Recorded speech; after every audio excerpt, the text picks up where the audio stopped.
Cher PSPP, nous ne nous connaissons pas, mais je me permets tout de même de vous faire part de mes impressions sur votre manière de concevoir votre combat pour la souveraineté.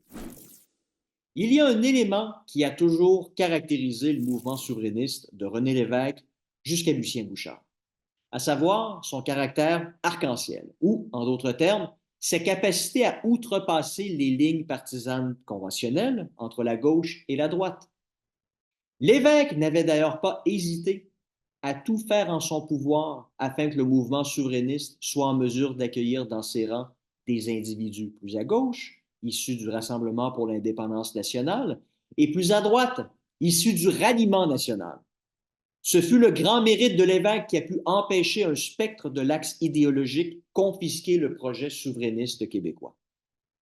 De même, on se souviendra tous que Parizeau avait su créer sa grande coalition souverainiste de 94-95 en faisant de Mario Dumont un partenaire égal. Partenaire qui lui permettait d'associer à son option d'anciens libéraux nationalistes et plus à droite économiquement. Coup de génie qui contribua alors à agrandir la famille souverainiste au-delà du simple Parti québécois. Union qui faisait écho à ce que Lucien Bouchard avait lui-même été en mesure d'accomplir en 1990 lorsqu'il fonda le Bloc québécois. Une coalition unissant un grand éventail de personnalités issues de la gauche, parfois de l'extrême gauche, comme Gilles Duceppe, à des individus se situant davantage à droite. Rassembler. Voilà le verbe qui définissait ces figures historiques du mouvement souverainiste québécois.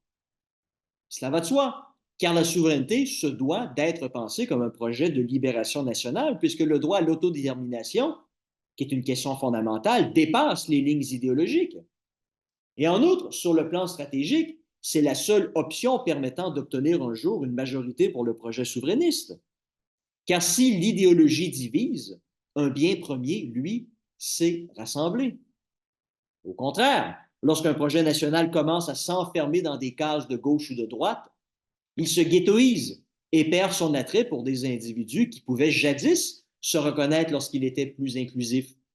Ce n'est alors plus un projet national, mais ça devient un projet de parti, de faction.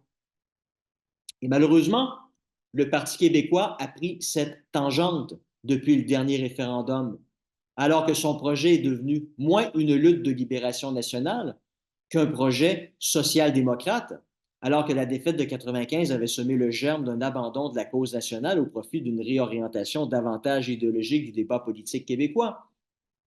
Inévitablement, le Parti québécois s'est fait moins ouvert et plus sectaire avec cette transformation, à tel point que la formation politique que vous dirigez n'a plus rien de comparable à ce qu'elle était sous Lévesque ou Parizeau.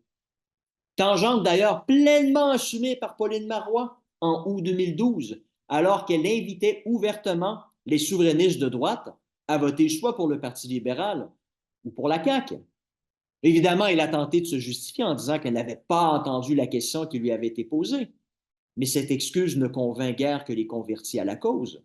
La question, répétée à 2 reprises, fut clairement comprise, et la réponse fut au contraire le reflet de cette tendance sectaire du Parti québécois. À droite, point de salut pour la patrie. Et voilà qui est problématique pour vous, car vous héritez de ce bagage dont vous ne semblez par ailleurs pas trop empressé de vous débarrasser. Vous misez plutôt tous vos jetons sur un alignement à gauche, allant jusqu'au communisme, est-il utile de rappeler pour ceux qui l'ignorent.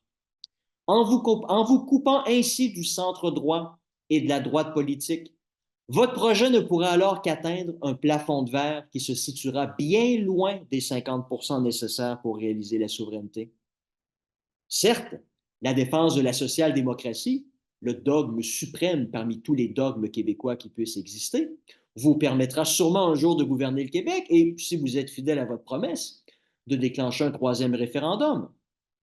Mais soyez conscient qu'avec votre penchant très à gauche et une éventuelle campagne référendaire où vous serez côte à côte de Gabriel Nadeau-Dubois et son parti d'extrémistes, les résultats ressembleront bien plus à ceux de 1980 qu'à ceux de 1995.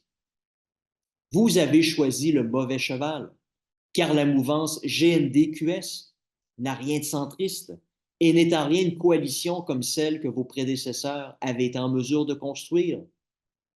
c'est plutôt un canasson repoussoir pour la classe moyenne québécoise et les individus pour qui la liberté individuelle signifie encore quelque chose.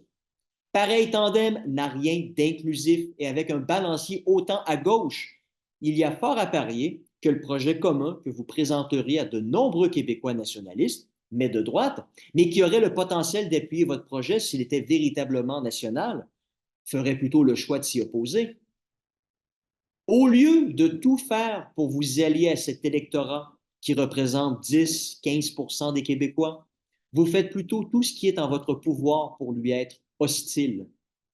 En effet, qui voudrait d'un pays conçu et pensé par des gens qui ont fait du verbe interdire le mot-clé de leur plateforme politique et qui voient dans l'intervention tout azimut de l'État dans la vie des gens un projet de société? Bref, qui voudrait appuyer une soi-disant lutte pour la libération nationale si celle-ci porte en son sein la soumission de l'individu et de sa liberté aux finalités d'un étatisme aux proportions éléphantesques? La liberté pour le Québec, mais la servitude pour les Québécois? Non, merci. Et dans les circonstances, votre projet souverainiste est voué à l'échec. Ce qui me force donc à me questionner sur vos véritables intentions. Car un projet voué à l'échec et qui condamne le Québec à demeurer une province du Canada ne peut être qualifié de projet national, mais plutôt de projet provincialiste. Oui, cher PSPP, ne vous en déplaise, votre stratégie souverainiste fait de vous un provincialiste. Pour reprendre les mots de Bernard Landry, le commandant de la brigade légère. Premier ministre d'une bourgade, oui. Chef d'État, jamais. Mais peut-être est-ce là votre véritable motivation politique.